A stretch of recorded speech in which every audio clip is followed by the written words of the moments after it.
কি রে বুড়ি, কি হয়েছে তোর? এইভাবে বারবার বমি করছিস কেন? জানি না মা, রাত থেকে শুধু এরকমই হচ্ছে। যাও রেডি হয়ে নাও, ওকে নিয়ে আমি ডাক্তার বাড়ি যাব। কংগ্রাচুলেশন, আপনার মেয়ে মা হতে চলেছে। আপনি কি বলছেন?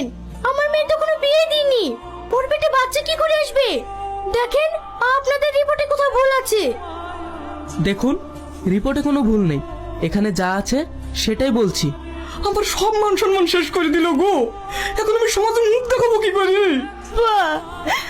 আমি ওই পাড়ার ইলিয়াসকে ভালোবাসি। ইলিয়াস বলতে ওই পাড়ার মতুর মাস্টারের ছেলে? হ্যাঁ আব্বা। ওগো, ওরা তো অনেক বড় লোক, এই সম্পর্ক তো ওরা মানবে না। এখন কি হবে? কি ব্যাপার, এমন করছেন কেন আপনি? আপনি আমাকে বাঁচান, তাহলে আমার সব মান সম্মান শেষ হয়ে যাবে। আপনি কি বলছেন? আমি তো কিছুই বুঝতে পারছি না। আপনার ছেলে ইলিয়াস আমার মেয়ের সঙ্গে সম্পর্ক করেছে। আপনার ছেলে আমার সব সর্বনাশ করে দিয়েছে।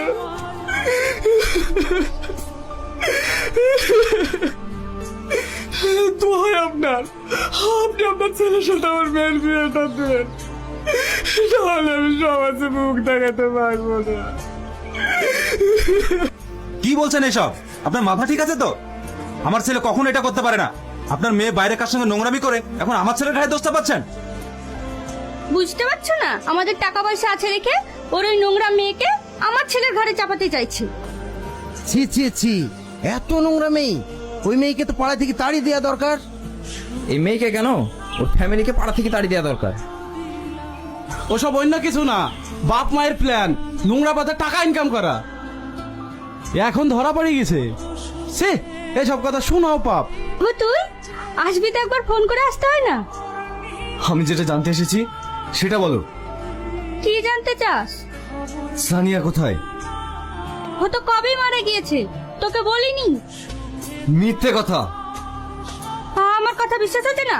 তোর আব্বাকে জিজ্ঞেস কর।